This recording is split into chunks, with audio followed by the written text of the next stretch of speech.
Roger Machado is no longer the coach of São Paulo. The São Paulo board made the decision to dismiss the coach on Wednesday night after being eliminated from the Copa do Brasil by Juventude. São Paulo went into the match in the south with a goal advantage, but there was a lot of pressure on Roger Machado's work, and the elimination, the comeback loss at Alfredo Jaconi, ended up being crucial for Roger Machado's dismissal. Stay with me in this video and I'll explain why. Roger Machado's departure was by mutual agreement with the board.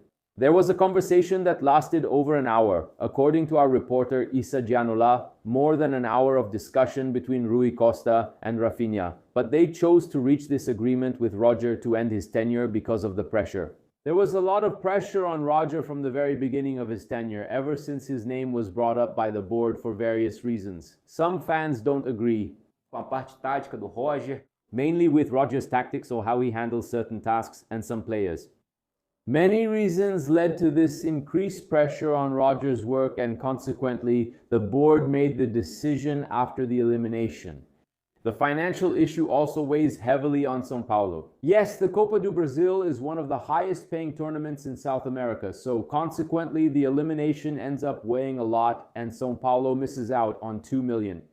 For advancing, or actually for not advancing in this case, to the round of 16, and as we mentioned here, the Copa do Brasil pays out by each stage. So, dropping out of the Copa do Brasil so early was really bad for São Paulo. If we look at the numbers, Roger's work is reasonable. There were 7 wins, 4 draws, and 6 losses in his 17 games during this stint with São Paulo, but the pressure was really bad and ended up getting him fired. Yeah, by the numbers it's not that bad, by the results it is. In the standings it's not that bad either. São Paulo leads its group in the 2026 Copa Sudamericana, and besides that is one of the teams in the top 4 of the Brazilian Championship, along with Palmeiras, Flamengo, and Fluminense. But this issue weighs heavily on the São Paulo team.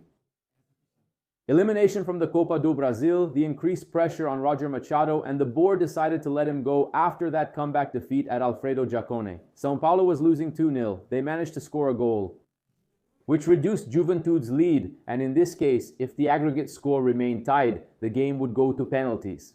But the end of the game came with a goal from Juventude, which ended up eliminating the São Paulo side and consequently ending Roger Machado's time in charge.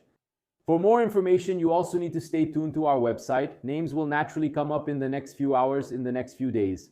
Dorival Jr.'s name is the strongest right now, the most requested by the fans, right? The board will still analyze it very calmly.